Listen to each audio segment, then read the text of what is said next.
ଗୋଟେ କଥାଟେ ଶୁଣ। ମୁଁ ଗୋଟେ କାମରେ ଲାଗିଥିଲି ବହୁତ ଦିନ ହେଲାଣି ତାପରେ ଗୁଡ଼ାଏ ଚେଷ୍ଟା କରାହେଲା, ସେଇଟା ଫାଇନାଲି ହେଲାନି, ଅଟକେଇ ଦିଆଗଲା ସେଠୁ। ତାପରେ ସେଇଟା ମୋର ହେଲାନି ଆଉ ଭାଇ, ମନ ତ ଦୁଃଖ ହେବ। ତାପରେ ମନ ଦୁଃଖ ହେଲା, ତାପରେ ମୋର ସବୁ କଥା ମନେ ପଡ଼ିଲା, ବ୍ୟାକ୍ କଥା କି ଏମିତି UPSC ଦେଉଥିଲି, ସେଇଟା ବି ହେଲାନି। ଏଟା ତାପରେ ଏଥିରେ ବହୁତ ଲାଗିଥିଲି, ଏଇଟା ହେଇଯିବା କଥା, ବହୁତ ପାଖରେ ଥିଲି, ଏଇଟା ହେଇପାରିଲାନି, ମନ ଦୁଃଖ ହେଲା। ଆଉ ମୋର ଲ ହେଉଛି, ଆଉ ମୁଁ ସମସ୍ତଙ୍କୁ କୁହେ ବି, ଯେତେବେଳେ ମନ ଦୁଃଖ ହେବ ସେତେବେଳେ କିଛି କରିବନି, 48 ଘଣ୍ଟା 2 ଦିନ କିଛି କରିବନି, ଯାହା କରିବ ତା ଭିତରେ ତୁମେ ଭୁଲ ଭାଲ ହିଁ କରିବ, ତେଣୁକରି କିଛି କରିବନି। ତେଣୁକରି ମୁଁ ତାପରେ ମନ ଦୁଃଖରେ ଗଲି ମାଆଙ୍କ ପାଖକୁ, ଦକ୍ଷିଣକାଳୀ ମାଆଙ୍କ ପାଖକୁ। ଆମେ ଠାକୁରାଣୀକି ମାନୁ, ମାଆ ପାଖକୁ ଗଲି। ତାପରେ ମାଆକୁ ଯାଇ କହିଲି, ମାଆ ଏମିତି ଏମିତି ହେଲା, ସେମିତି ହେଲା, ବହୁତ କଷ୍ଟ ହେଇଥିଲା, ଇଏ ସିଏ, କାମଟା ହେଲାନି, କ'ଣଟା କରିବୁ।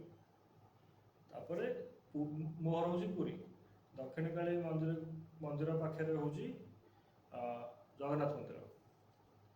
ତାପରେ ଶ୍ରୀମନ୍ଦିର ଭିତରକୁ ମୁଁ ଗଲି, ବେଢ଼ା କରୁଥାଏ, ଆଗ ପଡ଼ିବେ ମଙ୍ଗଳା ମା, ଏମିତି ବେଢ଼ା କରିକି ଆସିକି ପଡ଼ିବେ ବିମଳେଶ୍ୱରୀ, ବିମଳା ମା।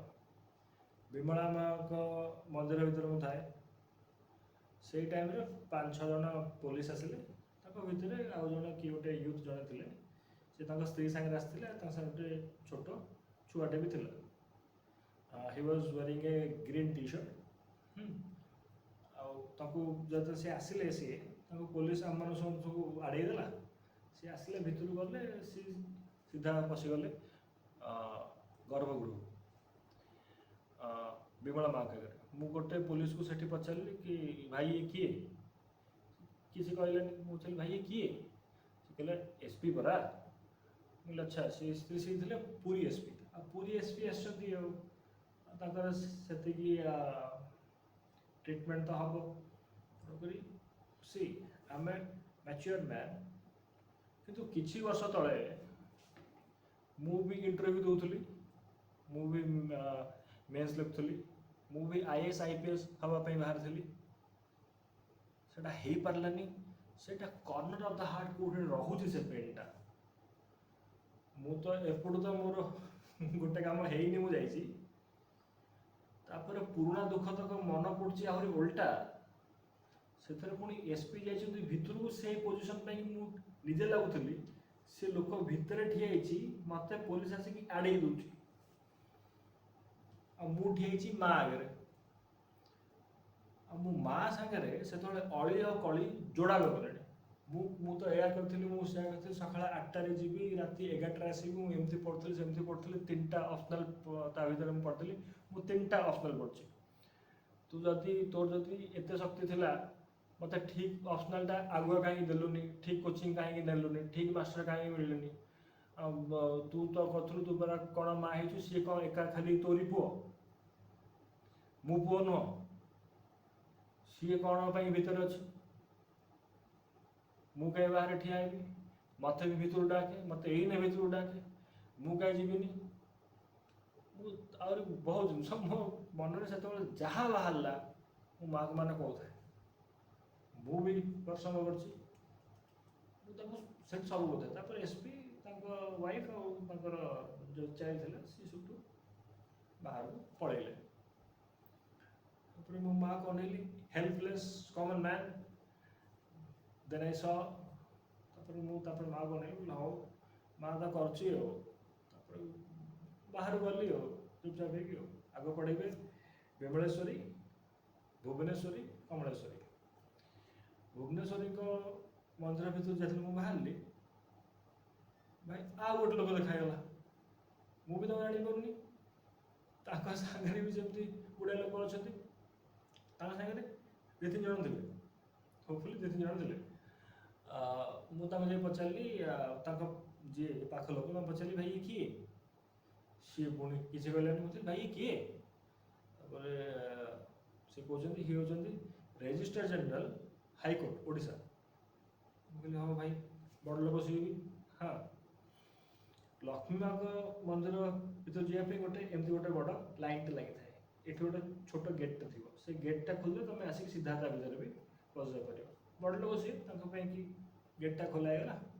ସିଏ ପଶିଲେ, ମୁଁ ବି ତାଙ୍କ ମାଆଙ୍କ ପଛେ ପଛେ ମୁଁ ବି ପଶିଗଲି। ତାପରେ ସେମିତି ସେ ମାଆ ପାଖକୁ ଗଲେ, ମାଆ ପାଖେ ଠିକ୍ ତାଙ୍କର ଯେମିତି ସ୍ପେଶାଲ ଟ୍ରିଟମେଣ୍ଟ ଷ୍ଟାର୍ଟ ହେଇଗଲା, ଭାଇ ମୋର ପୁଣି ଥରେ ଷ୍ଟାର୍ଟ। ଯାହା ତ ମନ ଦୁଃଖ ଥିଲା, ବାଦ ଥିଲା, ମୁଁ ମାଆ ଆଗରେ ପୁଣି ଥରେ ଷ୍ଟାର୍ଟ ହେଲି। କହିଲି ମାଆ ମୋ ଖାଲି ଏଇମାନଙ୍କ ଟ୍ରିଟମେଣ୍ଟ ହେବ, ମୋର କିଛି ହେବନି। ମୁଁ ଏତେ କାମ କରିଥିଲି, ସେତେ କରିଥିଲି, ଇଏ ହେଲା ସେ ହେଲା, ଆଉ ଗୋଟେ କାମ ହାତ ଦେଲି, କଷ୍ଟ ଥିଲା, ବଡ଼ କାମ ଥିଲା। ମୋ ପାଇଁ ସିନା ବଡ଼ କାମ, ତୋ ପାଇଁ କ'ଣ ସେଇଟା ବଡ଼ ଥିଲା? ତୁ କାହିଁ କରେଇ ଦେଲୁନି? ଲକ୍ଷ୍ମୀ ମାଆଙ୍କୁ କହୁଛୁ। ତାପରେ ସିଏ ବଡ଼ ଲୋକ ଯିଏ, ସିଏ ବି ଲକ୍ଷ୍ମୀ ମାଆଙ୍କ ମନ୍ଦିରରୁ ତାପରେ ସେ ବାହାରିଗଲେ। ତାପରେ ମୋର ଦୁଃଖଟା ବାଦ ହେଇଯାଇଥିଲା, ବାଦଟା ତାପରେ କ୍ରୋଧ ହେଇଗଲାଣି। ମୁଁ ସେତେବେଳକୁ ରାଗିଗଲି। ମୁଁ କହିଲି ଆଜି ତ ଜଗନ୍ନାଥଙ୍କୁ କହିବି, ଆଉ ଯାହା ହେଇଯିବ ଆଜି ଜଗନ୍ନାଥଙ୍କୁ ମୁଁ କହିକି ଯିବି। ସେ ତମେ ଶୁଣ ନ ଶୁଣ, ମୁଁ ତ କହିକି ଯିବି ଆଜି। ତାପରେ ମୁଁ ବାହାରିଲି, ଦୁମ୍ ଦୁମ୍ ହେଇ ଚାଲି ଚାଲି ଗଲି। କମଳେଶ୍ୱରୀଙ୍କର, ଲକ୍ଷ୍ମୀ ମାଆଙ୍କର ମନ୍ଦିର ପରେ ଆସିବ ନବଗ୍ରହଙ୍କ ମନ୍ଦିର, ଆଉ ମୁଣ୍ଡିଆ ମରାମରି ନାହିଁ। ସୂର୍ଯ୍ୟ ମନ୍ଦିର ତାପରେ ଆସିବ, ମୁଣ୍ଡିଆ ମରାମରି ତାପରେ ବନ୍ଦ। ମୁଁ ତାପରେ ସିଧା ଚାଲିଲି କାହା ପାଖକୁ? ଜଗନ୍ନାଥଙ୍କ ପାଖକୁ। ପୁରା ରାଗ କ୍ରୋଧ ଆହତ ସବୁ ହେଇକି ଆଜି ପ୍ରଭୁଙ୍କୁ କୁହାହବ ଯେମିତି ଯାଇଛି ଭିତରକୁ ପଶିଛି, ତାକୁ ଅନେଇ ଦେଇଛି, ସେ ଯେତକ ଇମୋସନ୍ ମୋ ଭିତରେ ଥିଲା ସେଟା କୁଆଡ଼େ ଗଲା ମୁଁ ନିଜେ ଜାଣିପାରିଲିନି। ମୁଁ ଭାବୁଥାଏ ଭାଇ କ'ଣ ପାଇଁ ନା କ'ଣ ହେଲା, ମୁଁ କହିଲି କ'ଣ ଯୋଡ଼େ ଯୋଡ଼େ ଲୋକଙ୍କୁ ଦେଖିକି ମୁଁ ଏଇନା ଆସିଛି, କ'ଣ ଘଟଣା କ'ଣ? ମୁଁ ଏମିତି ନୁହଁ କି ମୁଁ କହୁନଥାଏ, ମୁଁ କହୁଥାଏ। ଯାହା ଯାହା କଥା ମୋ ମାଆକୁ କହିକି ଆସିଛି ମୁଁ ଏଠି ବି କହୁଥାଏ, କିନ୍ତୁ ଆର୍ଟିଫିସିଆଲି କହୁଥାଏ। ମୋର ସେ ଦୁଃଖ, କଷ୍ଟ, ଆହତ, ଗର୍ବ, ଅହଙ୍କାର କିଛି ନଥାଏ ମୋ ପାଖରେ। ମୁଁ କହୁଥାଏ କିନ୍ତୁ ଆର୍ଟିଫିସିଆଲି କହୁଥାଏ। ମୁଁ ଜାଣିପାରିଥାଏ, ମୁଁ ଆଗରୁ ବି ଜାଣିଛୁ, ମୁଁ ଜାଣିପାରିଥାଏ ସେଠି ଆଉ ଗୋଟେ କିଏ ଏଣ୍ଟିଟି ଅଛି ଯେ ମେଟେରିଆଲ ବଡି ଛାଡ଼ିକି ତୋର ଇମୋସନ୍, ଇଭେନ୍ ଇମୋସନ୍କୁ ବି କଣ୍ଟ୍ରୋଲ କରିଦେଇପାରିବ। ମାନେ ଆଉ ଗୋଟେ ଫୋର୍ସ କିଏ ରହୁଛି, ଏଇ ଯେଉଁ ମଣିଷ ମାନେ ତା ଭିତରେ ଅଛନ୍ତି, ତା ଛଡ଼ା ଆଉ ଗୋଟେ କିଏ ଫୋର୍ସ ଅଛି ଯେ ଇମୋସନ୍ଟାକୁ ହରି ଦେଇପାରୁଛି। ତେଣୁକରି ତା ନାଁ ତ ହରି। କିନ୍ତୁ ଅନେଇଥାଏ, ମୁଁ କହିଲି ନା ଆଜି ତ ମୁଁ କହିକି ଯିବି। ଆଉ ତାପରେ ଯେତେ ଇଚ୍ଛା ହେଲା ମୁଁ କହିଲି, କିନ୍ତୁ ଯେଉଁ ଫୋର୍ସରେ ମୁଁ ସେଠି ମାଆକୁ କହୁଥିଲି ସେ ଫୋର୍ସରେ ଏଠି କହିପାରିଲିନି। ତାପରେ ମୁଁ ପୁଣି ଥରେ ଅନୁଭବ କଲି, ଆଗରୁ ବି ଥିଲା, ପୁଣି ଥରେ ଅନୁଭବ କଲି କି ପ୍ରଭୁ ତ ଅଛନ୍ତି।